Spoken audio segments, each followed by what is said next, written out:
ఆంధ్రప్రదేశ్ను వరుణుడు మరోసారి పలకరించనున్నాడు. బంగాళాఖాతంలో ఏర్పడుతున్న అల్పపీడనాల కారణంగా ఇటీవల కాలంలో ఆంధ్రప్రదేశ్ వ్యాప్తంగా విస్తారంగా వర్షాలు కురుస్తున్నాయి. నైరుతి బంగాళాఖాతంలో అల్పపీడన ప్రభావంతో ఇటీవల ఆంధ్రప్రదేశ్ వ్యాప్తంగా వానలు పడ్డాయి. ముఖ్యంగా దక్షిణ కోస్తా, రాయలసీమ జిల్లాల్లో వర్షాలు కురిశాయి. అయితే ఇప్పుడు మరోసారి ఏపీలో వానలు కురవనున్నాయి. ఈ విషయాన్ని ఆంధ్రప్రదేశ్ విపత్తు నిర్వహణ సంస్థ వెల్లడించింది. నవంబర్ 23వ తేదీ బంగాళాఖాతంలో అల్పపీడనం ఏర్పడుతుందని, దీని ప్రభావంతో రెండు తెలుగు రాష్ట్రాల్లో భారీ వర్షాలు కురుస్తాయని తెలిపింది. నవంబర్ 21వ తేదీన దక్షిణ అండమాన్ సముద్రం పరిసర ప్రాంతాలలో ఆవర్తనం ఏర్పడే అవకాశం ఉందని ఏపీ విపత్తుల నిర్వహణ సంస్థ తెలిపింది. ఈ ఆవర్తనం పశ్చిమ వాయువ్య దిశగా పయనించి నవంబర్ 23 నాటికి ఆగ్నేయ బంగాళాఖాతంలో అల్పపీడనంగా మారే అవకాశం ఉందని తెలిపింది. ఆ తర్వాత 2 రోజుల్లో నైరుతి బంగాళాఖాతంలో వాయుగుండంగా బలపడే అవకాశం ఉందని అన్నారు. దీని ప్రభావంతో నవంబర్ 27, 28 తేదీల్లో ఆంధ్రప్రదేశ్లో కొన్ని ప్రాంతాల్లో మోస్తరు నుంచి భారీ వర్షాలు కురిసే అవకాశం ఉందని విపత్తు నిర్వహణ సంస్థ హెచ్చరించింది. మరోవైపు భారీ వర్షాల నేపథ్యంలో రైతులు ఇప్పటి నుంచి వ్యవసాయ పనుల్లో తగిన జాగ్రత్తలు తీసుకోవాలని ఏపీ విపత్తు నిర్వహణ సంస్థ సూచించింది. వర్షం కురిసే సమయంలో పిడుగులు పడే అవకాశం ఉందని, పొలాల్లో పనిచేసే కూలీలు, రైతులు, కాపర్లు జాగ్రత్తలు తీసుకోవాలని హెచ్చరించింది.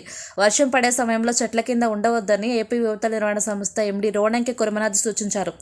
అలాగే కాలువలు, కల్వర్టులు సమీపానికి వెళ్లవద్దని సూచించారు. ఈ నేపథ్యంలో మత్స్యకారులు నవంబర్ 27, 28 తేదీల్లో సముద్రంలో చేపల వేటకు వెళ్లకూడదని అధికారులు సూచించారు. లోతట్టు ప్రాంతాల ప్రజలు అప్రమత్తంగా ఉండాలని హెచ్చరిస్తున్నారు. ఈ నెల 23న ఏర్పడనున్న అల్పపీడనం 27 నాటికి తుఫానుగా బలపడనుంది. ఆ తర్వాత 28వ తేదీన చెన్నై, నెల్లూరు మధ్య తీరం దాటే అవకాశాలున్నాయి.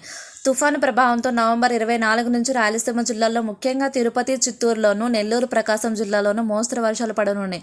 ఆ తర్వాత నవంబర్ 27, 28, 29 తేదీల్లో దక్షిణ కోస్తాలోని నెల్లూరు, ఒంగోలు, తిరుపతి, చిత్తూరు జిల్లాల్లో అతి భారీ వర్షాలు పడనున్నాయి.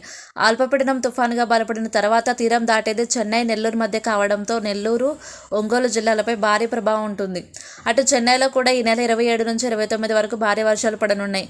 తీరం దాటే సమయంలో తీర ప్రాంతంలో నెల్లూరు, చెన్నై మధ్యన సముద్రంలో కెరటాల హోరు ఎక్కువగా ఉంటుందని, గంటకు 120 కిలోమీటర్ల వేగంతో గాలులు వీయనున్నాయని వాతావరణ శాఖ తెలిపింది. తుఫాన్ తీవ్ర తుఫానుగా మారనుందా లేదా అనేది ఇంకా తెలియదని ఐఎండీ వెల్లడించింది.